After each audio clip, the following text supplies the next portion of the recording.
Hello and welcome. It's Frances here. Thank you for coming back to my channel. If this is your first time here, I bid thee welcome. There is a subscribe button if you want to subscribe to my channel, and also a bell if you want to be notified as to when I upload more content. So this video, there's been a few on this genre of recently, so I'm going to add my 2 cents, and it is about magical journals, magical diaries, recording your magical or spiritual progress. This is something that from when I first started, not only my magical journey back in the 90s, makes me sound really old, but also my spiritual journey, something that was instilled in me from all teachers. So I have books, notebooks, some of them fancy, like this one, some of them just bog standard ones that you pick up on your normal news agent. And these days, because I sell these through my Etsy store, I have these beautiful leather bound, handmade, cotton blended paper that works really well with these gel pens. But as I said, right from the get-go, magical journaling or recording your thoughts, recording what you have done, has been sort of part and parcel of my path, and it is something that I do try and instill upon any students and anybody else. And it is regardless of whether you normally keep a diary about normal things or not. You can keep your journal, your magical diary, your magical journey, your spiritual journey in whatever manner that you're comfortable with. So we'll just go through some of these. This doesn't have a date to it. I think this might have been a bit of a traveling book. It's a little bit faded around the edges. It's got some handwritten. There's the witch's chants, rituals, invocations.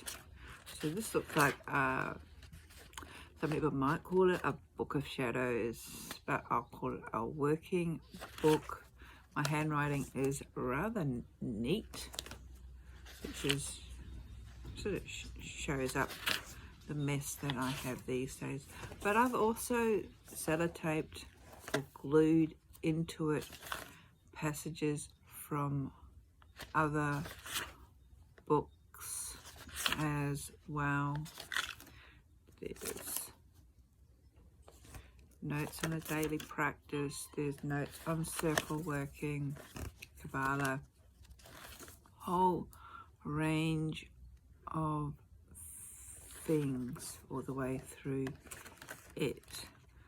So going by the neatness of my handwriting,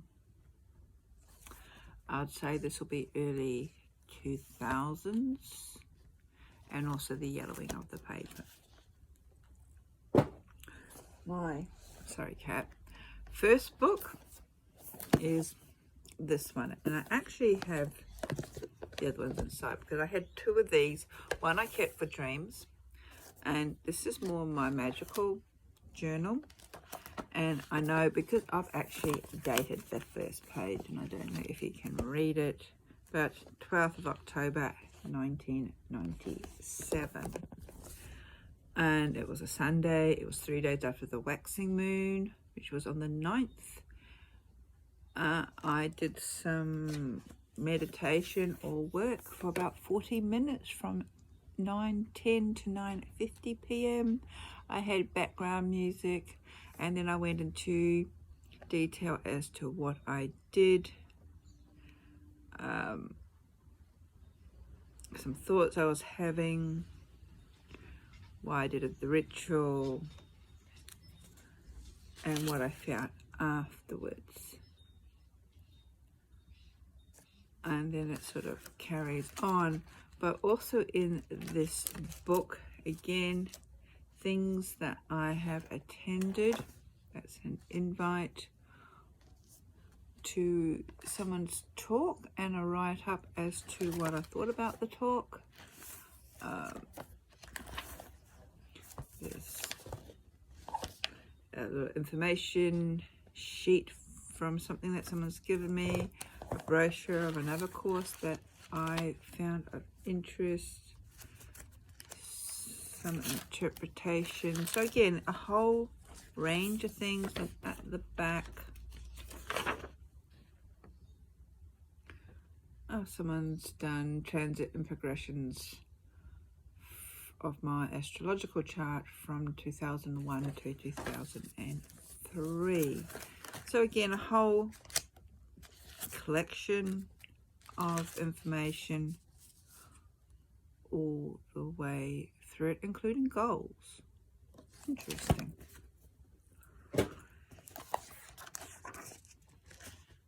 This one has notes from when I was doing work with respect to Kali, one of the deities I have a thing with, or has a thing with me.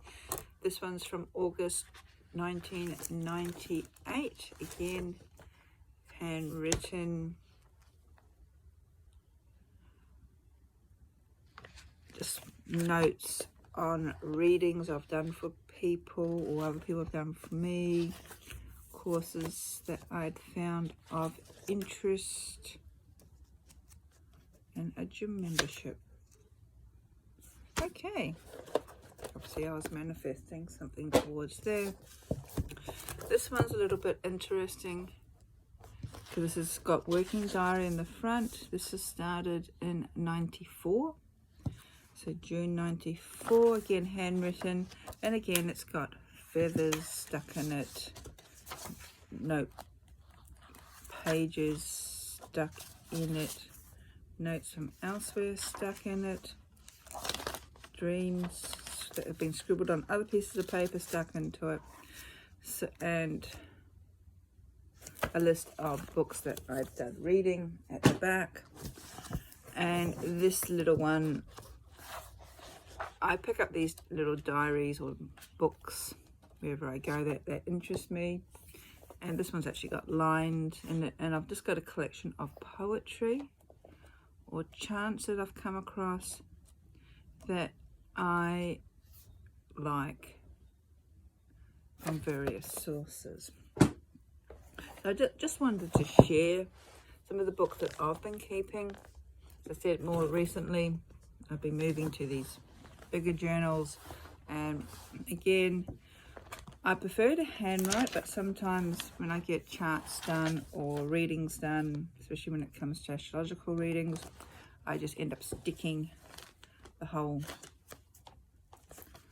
report in there. But it's sometimes there's drawings or information from various sources. Sometimes I've even gotten a bit fancy with different coloured pens, but I just wanted to share what I've written in Contemporary Witchcraft in relation to journaling. And this is why it is important, because the energies that we work with, especially within Contemporary Witchcraft, but also magic in general, and also spiritual energies when we are walking a spiritual path, a lot of them are extremely subtle, and in that we don't really have any guidelines or pointers to measure how far we have come, or if we're making progress at all. And it's often through reflection, through looking back, that we can realize how far we've come, or especially in relation to magic, if you've done a working and maybe it's worked and you want to duplicate it, or a spell and it hasn't worked, you can go back and look at, depending on what you record, say the correspondences you use, the day of the week, the timing, the incenses, the oils, what mood you're in,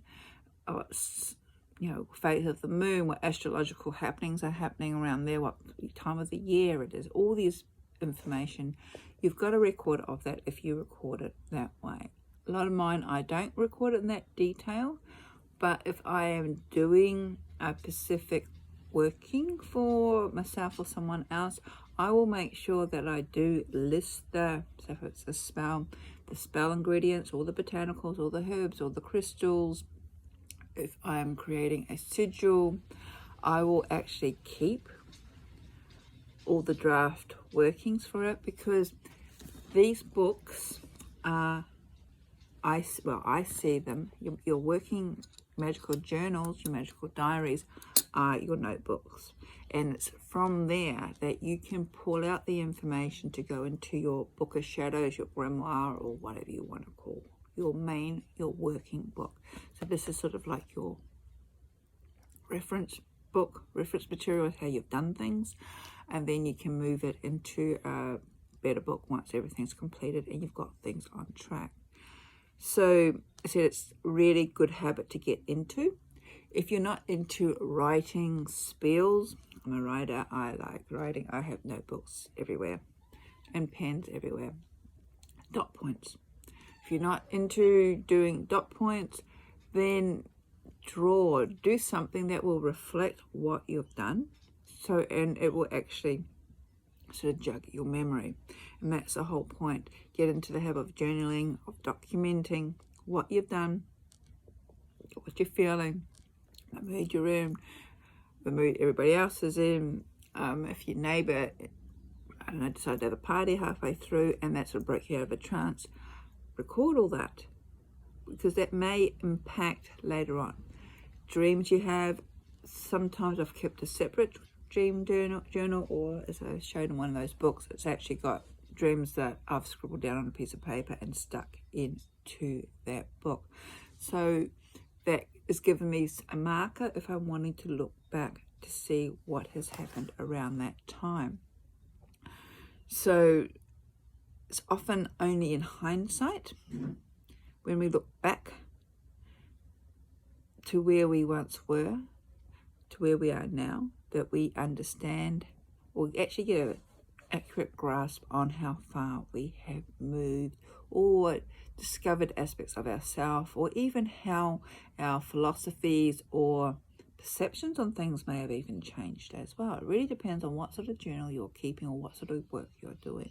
I'm sort of focusing a little bit more, say, on magical stuff, but I've got a notebook down there that when I was doing a psychic development course right back in the 90s, as to the exercises that we did, the results that we had, and also when we were doing readings for other people, how successful or not successful I was.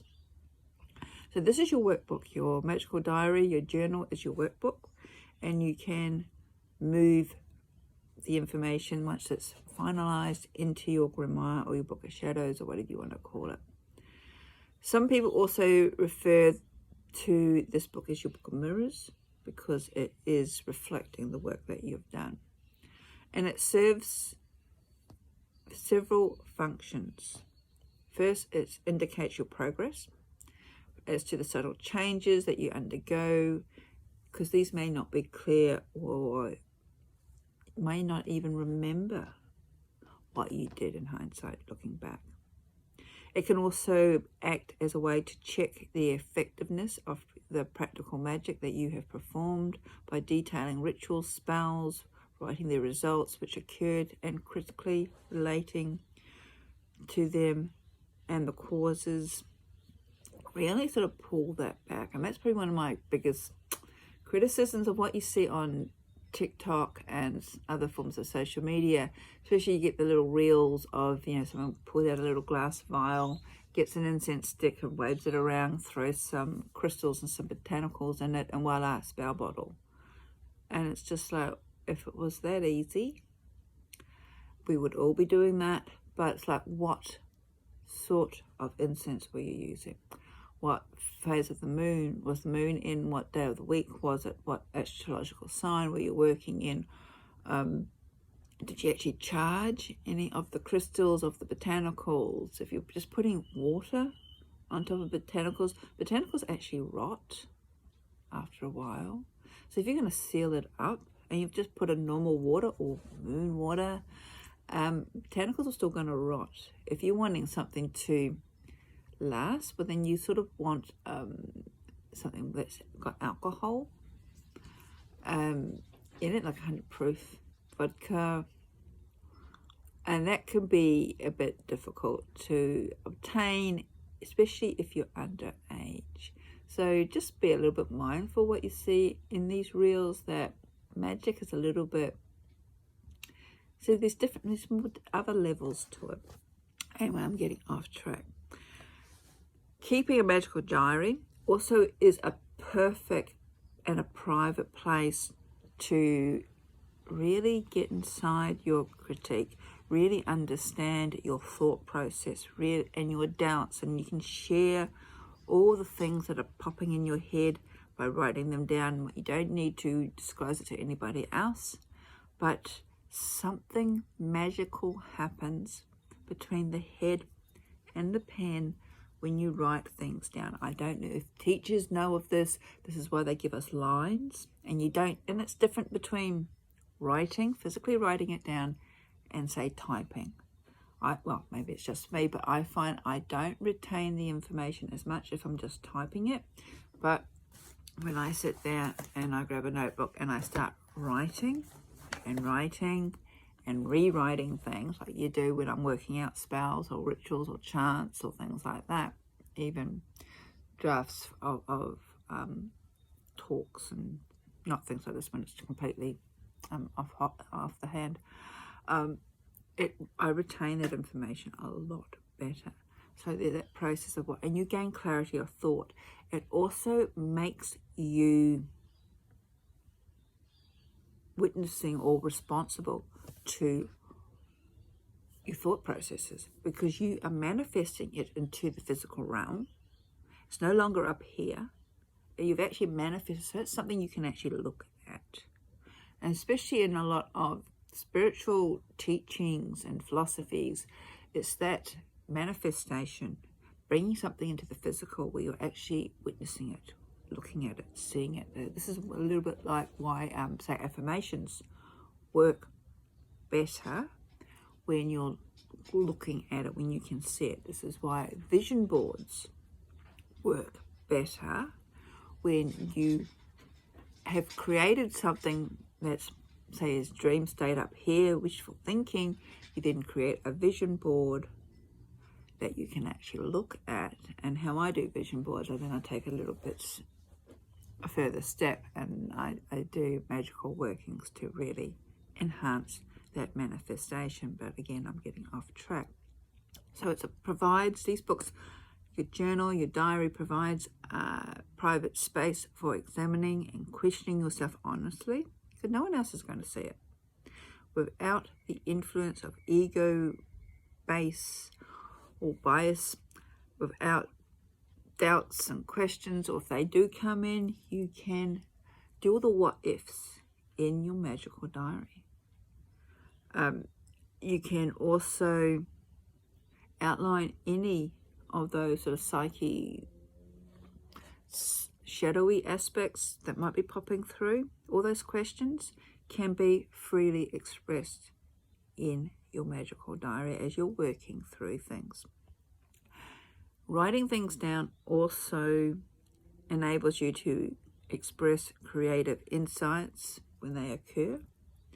They can help you see the cycles that tend to occur, and therefore help develop them even further by using these natural cycles, the ebbing and flowing, all the tides. And I've said I'm going to do a video on tides that govern us, and how we ebb and flow with them, both positively, negatively, when we find ourselves actually going against the tides, and what actually works best for you, especially when we're working with energies as well. And a lot of magical practice is more than just the physical things that we shove together, but it's the energy work and understanding energy work. And like all things, energy ebbs and flows. So, as I said, writing also helps improve your memory. of any given situation. It helps you clarify your events after they've happened. So usually if I do a ritual on my own, I allow part of that time before I open my circle to record, or I will do it straight after I've opened my circle and closed everything down. The detail that you can add, I would firstly, day of the week, phase of the moon. If there's anything special about the moon, like we're coming up, we've got a super moon coming up.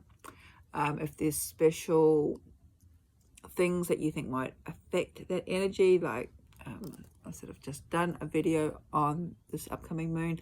So we've got Saturn in retrograde, we've got 3 planets in their natural houses, so that those things might impact. We've got Jupiter sort of expanding martial energy with Mars and Aries, so that can actually expand, or you might want to do a working in relation to, say, starting a new project or something like that. So you're wanting to draw on that energy.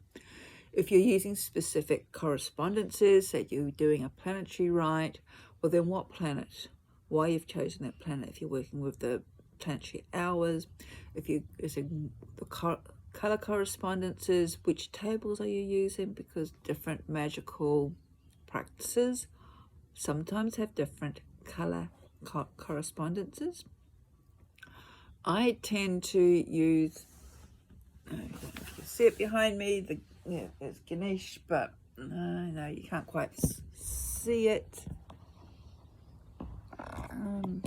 Sorry, I'm just not doing this very well. You can see the little painting of the dots. That's the tree of life from the Kabbalah. I tend to use that. It has always been described to me as basically a big filing cabinet. So I tend to use that when it comes to color correspondences.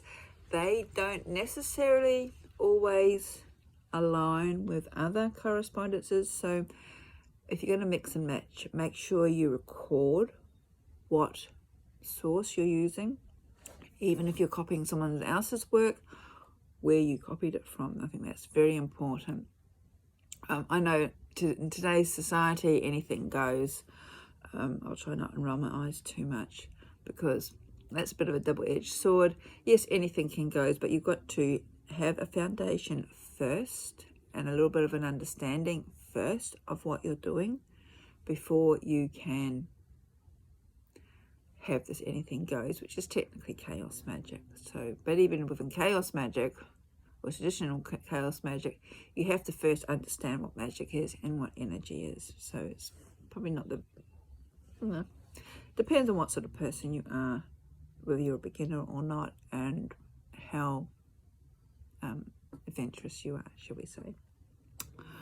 So the more that you record in your book, it said this is sort of sets up a foundation for something for you to go back onto, and also can build up your own personal book of shadows or grimoire or whatever you want to call it. I include, as I said, one of my books is solely dedicated to poetry or poems that I've liked, that I've come across. Some of them are classical poems, some of them are poems or chants that I found in other witchy books or online. I do like not only the etheric hymns and things like that, but also some more of the classical poems like Tennyson and Yeats, and sort of pulling bits and pieces out of their poems or using them as inspiration to craft something that's unique to you. And again, if you want to keep all your writing or the various note stages, you're more than welcome to. The same as like how to, when designing rituals, depending on how you do your rituals, because these days everybody does their rituals completely different to how I was originally taught, and also how I do my rituals. If these days you listen to podcasts or YouTube videos, there might be something in there that grabs your fancy. Shove it in your working book. Then you've got it somewhere, and record, what show, so the crystal just fell over, what show it was, if you've got the time date, timestamp on it as well. Anything that can help or assist you at a later stage when you want to go back to it.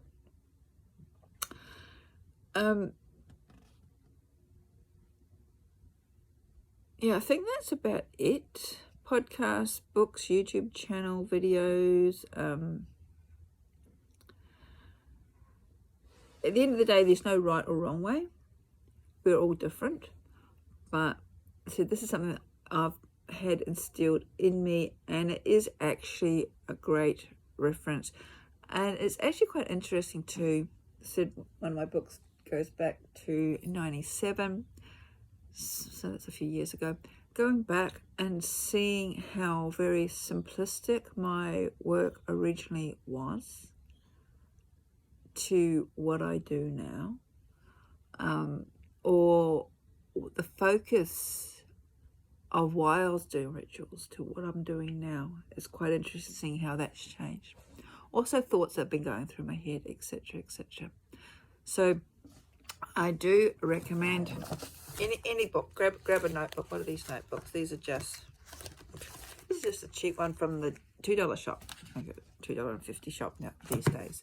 So it can be anything. Dot point. And my writings, this one's fun to bits, scribble. But it's for me. It's not for anybody else. It's the guideline is for me. So this has gone on way too long, this video. I hope this has been of interest to you. It is one of the, I will call foundational practices. That's why I've got it, plug, in contemporary witchcraft. Because with that and meditation, that will actually set you up for regardless of what you do. So meditation, so I've got a laptop here and it just keeps logging out. Meditation to still the mind, get yourself focused, and yeah, recording what you do. Okay, I think that's about it. So I hope you're well. Take care. Blessings.